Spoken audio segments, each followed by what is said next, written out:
On August 7th, 2018, Officer Ronnie Rodriguez, badge number 42511, from the City of Miami Police Department, he put me in a chokehold, and then he twisted my neck to the right, and then he picked me up and he body slammed me onto my left side. After I told on him, I specifically told his supervisor, Sergeant Edwin Gomez, badge number 2364, from the City of Miami Police Department, that Rodriguez, badge number 42511, pushed me in my chest 3 times and then wasn't willing to call a supervisor.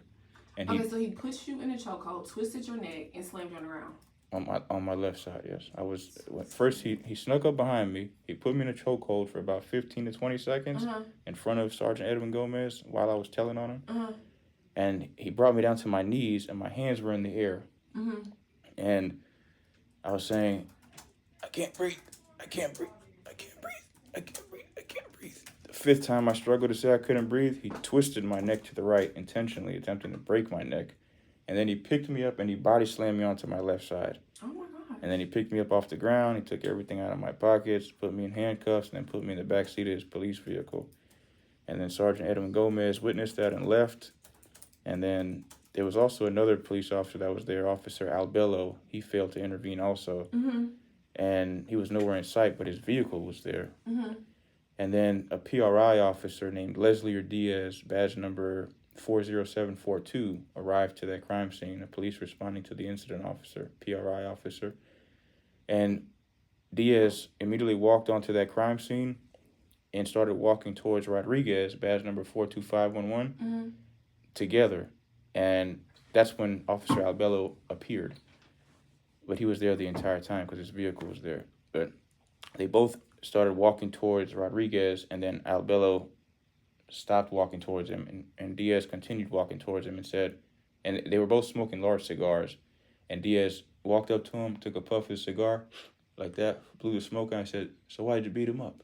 Oh, wow. I'm so sorry that happened to you. Like there was in some kind of mob gangster movie or something. This is terrible. I'm sorry that happened, that you had experienced that. And then Rodriguez started exchanging words with him, and then about a minute after exchanging words with each other, he started yelling at Diaz, badge number 40742. Specifically, Rodriguez, badge number 42511, started yelling at Diaz, badge number 40742, and said, "Man, let's just take this kid somewhere and beat the shit out of him some more." And then Diaz, badge number 40742, told him to take me to Jackson Memorial Hospital. And then that's when Rodriguez walked from the right side of the vehicle where he was standing in front of Diaz talking to him, and walked around the front of the vehicle, opened the driver's side front door, leaned in, looked at me while I was in the backseat in handcuffs after he intentionally aggravatedly assaulted me and attempted to murder me by choking me, twisting my neck, and body slamming me onto my left side in front of Sergeant Edwin Gomez and Officer Albello. And he leaned in the vehicle and said, "When you don't listen, you get your ass beat." Oh my goodness. And he slammed the door. And then he walked back around to the other side where Diaz was, and they started exchanging words for a little bit longer, and then he walked back to the trunk of the vehicle and started filling out a police report. And he falsified the police report. He wrote that he arrested me and brought me to Jackson Memorial Hospital because I was walking into traffic, which is a lie. I was not walking into traffic. And so once they put you in the police car, they took you to the hospital? Yeah, he transported me to Jackson Memorial Hospital, and Diaz followed behind him in a separate police vehicle. And then once we arrived to Jackson Memorial Hospital, it was like a back door. I think they had like some kind of back door to a psychiatric unit, first floor. And he walked me in there. As soon as he walked me in, he literally took 2 steps into the front door, took the handcuffs off, turned around, walked out, and closed the door. He didn't walk in, talk to a nurse, doctor, present them with any documentation, nothing. And they dropped you off in the psych ward? Yeah. And then when I walked in, several people with medical scrubs came walking towards me, and then they said, "Here, put these scrubs on." They changed me out of my clothes. And then they told me to sit down in the chairs. They had like these big cushiony rubbery chairs in front of a television. I sat down and I was holding my neck. My neck was hurting really bad. And there was a phone on the wall, so I grabbed the phone and I called 911. And I told 911 what Officer Ronnie Rodriguez just did to me. And they said, what is your location? I said, I'm at Jackson Memorial Hospital. They brought me in through some back door. It might be some kind of psychiatric unit. They said, okay, we're sending the rescue to take you to the emergency side of the hospital. When they arrive with their gurney, go with them. Sit on their gurney and go with them. I said, okay. They came in with a gurney. They started wheeling it towards me. I started walking towards it. Right before I was about to sit on it, several doctors and nurses came running out of all these different doors that were around those little cushiony chairs in front of the TV. And they started yelling at them. And they said, no, you can't help him. Get out of here. And like literally screaming on the top of their lungs. And they scared them and they made them leave. It was like literally like 10 of them, and they were yelling at 2 people, and or 2 or 3 people that walked in to help me. And then they surrounded me, like 10 different people with medical scrubs. One was like a Chinese-looking guy. One was a Spanish guy, white guy, black guy. And they surrounded me, and they forced me to this little room, probably like maybe the same size as this one, or maybe a little smaller, and had one little bed against the wall, like a concrete bed. Did you have to stay there for 3 days, like 72 hours? They kept me there for 10 days. And then when they forced me into that little room, they said, pull your pants down. I said, for what? And they said, we're going to inject you with something to make you go to sleep. I said, no, I'm allergic to those things. And they said, if you don't pull your pants down, we're going to pull it down for you. I said, no, I don't consent to any medical treatment from this facility. I don't consent to anything. And they said, if you don't pull your pants down, we're going to pull it down for you and forcefully inject you. I said, hold on a second. And then as they kept saying that, they kept walking towards me, more and more aggressive. And I said, hold on a second. Are you sure what you're injecting me with isn't going to kill me? And they said, no, honey, don't worry. They started playing that fake role. It was like a Chinese lady who was sitting there saying, trying to soften me up. And then she's like, we're going to give you some Benadryl and this and that in case. And I said, and in my mind, I'm like, why would you want to give me Benadryl if I'm not allergic to it? Why would you want to give me something I'm allergic to and have to give me Benadryl in the first place if you're acknowledging I might be allergic to it? And they injected me, and I literally passed out within 30 seconds. But before they injected me, I said, okay, could you at least please leave the door open? And they said, yeah, sure, of course, and da-da-da-da. I said, okay, whatever. They injected me. As soon as they injected me, I sat down on the bed, and then the Chinese guy walked out. He was the last one to walk out. He turned around, he grabbed the door like this and looked at me, and he slammed the door in my face on purpose. In my mind, I'm like, man, these people are doing whatever they want to people. And then I passed out in 30 seconds, and then when I woke up, the door was open. So I walked out into the area where I was sitting at, and I was holding my neck again, sitting down, and I asked to speak to the doctor. And then somebody came outside and talked to me, and they looked at me and they said, oh, you have to wait. So I sat down holding my neck for like an hour, asked to speak to the doctor again. They said the same thing, oh, you have to wait. But they emphasized, they said, oh, you have to wait, like they were picking on me. And I made a song titled Oh. Anyways, when they said that the second time, I picked up the phone again to call 911. And I called 911. I told them the same thing I told them on the first phone call. Then I told them what they did after they sent the rescue team to take me to the emergency side of the hospital. They said, okay, what did they say? Oh, no, excuse me. They brought me upstairs, right? Oh, no. I'm sorry. When I called 911 the second time, they said, we're sending the internal affairs this time to help you. I said, okay. So I hung up the phone. After I hung up the phone, they brought me upstairs to a different floor of the hospital. Like a medical. Yeah, I think it was like the 4th floor or something. So that was after you were in there for 10 days, or you were in the hospital altogether for 10 days? No, I called 911 the second time after I woke up from the injection, which was probably several hours after, or probably later that night or something. But I'm almost certain it was that same day. I couldn't have been unconscious for longer than that. Right. And then they said to send internal affairs. And then I went back and sat down in the area where there was the seats in front of the TV. And then several hours later, they brought me upstairs to a different floor. I think it was the fourth floor. Once I got there, the internal affairs arrived. It was an internal affair officer who identified himself as Detective Eric Rodriguez, ERIC Rodriguez, same last name as Officer Ronnie Rodriguez, who intentionally aggravatedly assaulted me and attempted to murder me. And he had two Latin women with him, very pretty, and they were taking pictures of the injuries on my body. They took pictures of the injuries on my body, and then they told the doctors and the nurses to do X-rays, CT scans, MRIs, and all those things. And then they brought me to a different area of the hospital. They did imaging of my body, and then they brought me to a psychiatric unit that was on the fourth floor, and they kept me there for 10 days. And then they had several people there who kept like harassing me to try to get me to argue and fight with them. But I already knew what they were doing. They were trying to create some kind of defense for the police officer. They were trying to do something to make me act out so they could say, oh, look, Omar's a violent person. Look, But I knew what they were doing. So I asked the nurses if they could change my room to a different area of that psychiatric unit, so nobody bothers me anymore. And they said, no, we can't do that.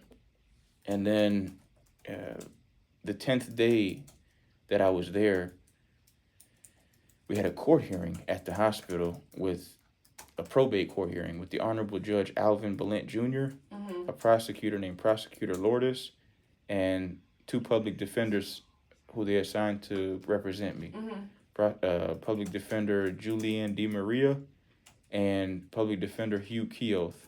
And we were sitting at a round table with a electronic microphone that took the audio transcript from the court hearing. And then there was, I think, about maybe 10 doctors that were standing around us against the wall wearing white coats. And the attorney the attorney who was representing me from the public defender's office, named Julianne DeMaria, she briefed me before we walked in. She said, don't say anything, just stay quiet. And I said, okay. So I sat quietly. I was in pain. Tears kept coming down my eyes because listening to them try to articulate them trying to justify the officer attempting to murder me, it made me really sad. And the judge told them verbally and in writing that they need to release me from that hospital jail setting. I didn't do anything wrong. So were they treating you for anything while you were in there for 10 days on the mental health floor? They were trying to find a reason to arrest me so the officer wouldn't get in trouble. But they weren't giving you any meds or anything. No, I didn't consent to anything. Okay. And then. So after the court hearing, you were released? Yeah. So while I was at the court hearing, the Honorable Judge Alvin Balint Jr. acknowledged that I was beaten up by the police. I didn't do anything wrong. He acknowledged signs of bruising from the police beating me up. The doctors acknowledged signs of bruising from the police beating me up, and the public defender, Julianne DeMaria, who was doing most of the talking, she brought that to their attention. And the judge put all that in writing, that I was beaten up by the police. The doctors even saw signs of bruising, and I didn't do anything wrong. He put it on paper. The doctors also put on paper that I was having rib pain and all these different problems. And there was a big gash on my left rib from when the officer picked me up after he was choking me and twisted my neck to the right and body slammed me onto my left side because his duty belt gashed into my left side of my ribs. And they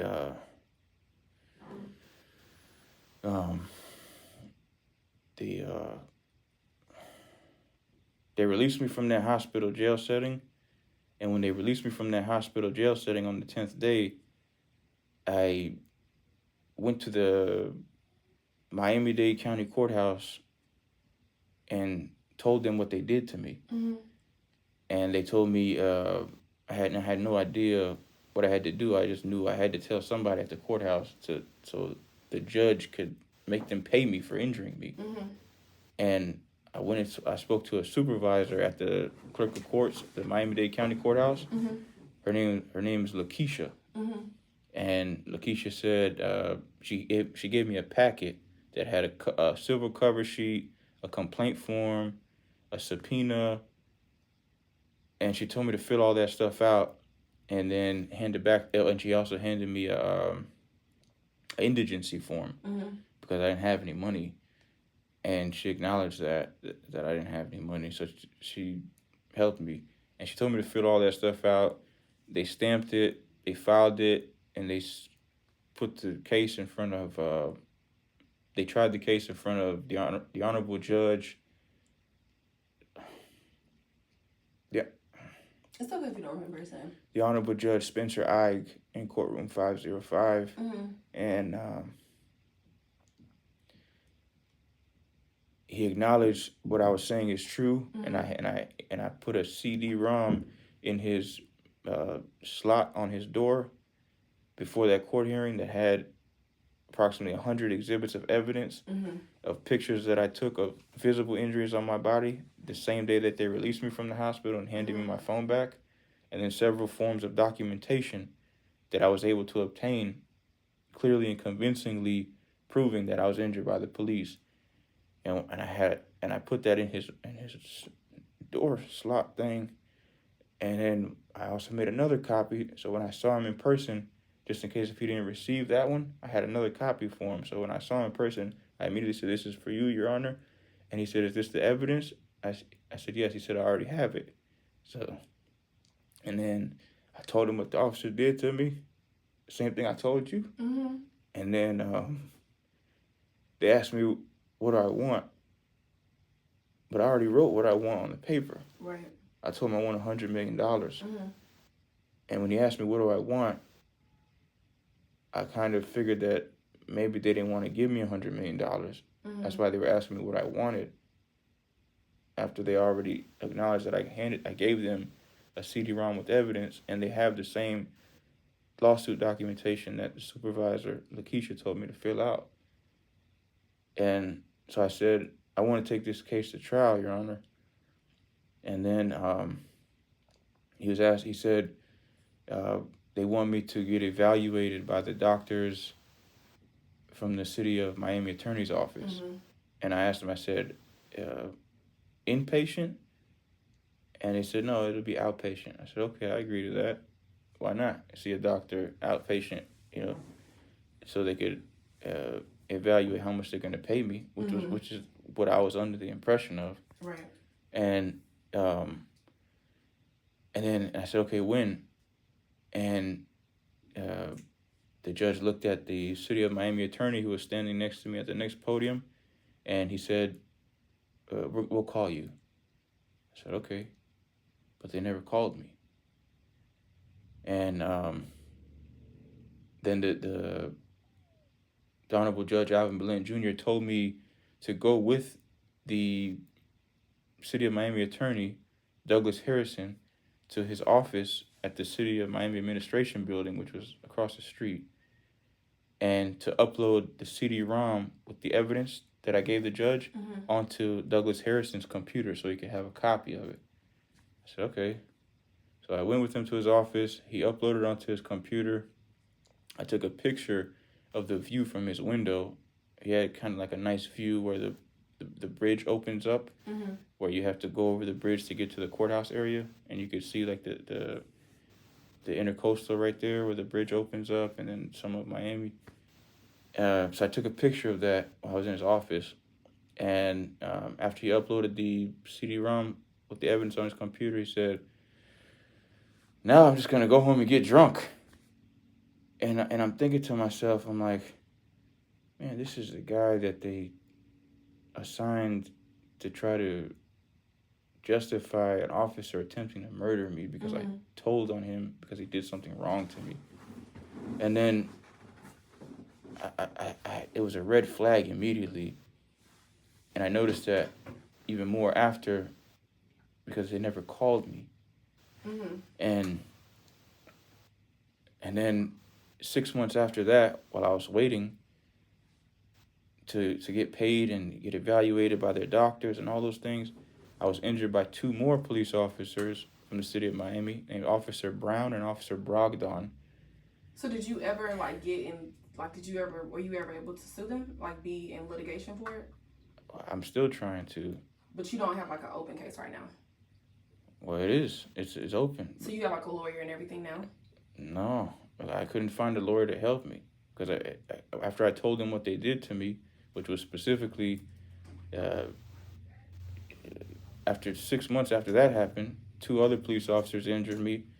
They jumped me from behind, and they made the injuries from the first police brutality case worse. And I went back to the Miami-Dade County Courthouse and told Lakeisha, the supervisor, again, and she told me to fill out another packet. I filled it out, and then they shut down the courthouse, and they shut down the government, and they said it's a coronavirus pandemic. So I couldn't even continue to go back to court to try to follow up with it. Yeah, and then they kept maliciously harassing me while I was in Miami. So I moved to Broward County while everybody was on lockdown and all that stuff. And the coronavirus pandemic was a threat, and everything was complete chaos. And they kept maliciously harassing me in Broward. And when I went to Broward, I immediately went to Florida Medical Center, and I told them what they did to me. And I told them I'm on Social Security, and they said, we're going to send you to a housing location that's with the hospital. I said, all right, great. I thought they was like going to help me. They sent me to an uninhabitable rental property that was infested with mold, filth, and pests, and several people that were already there. And when I got there, they harassed me even more.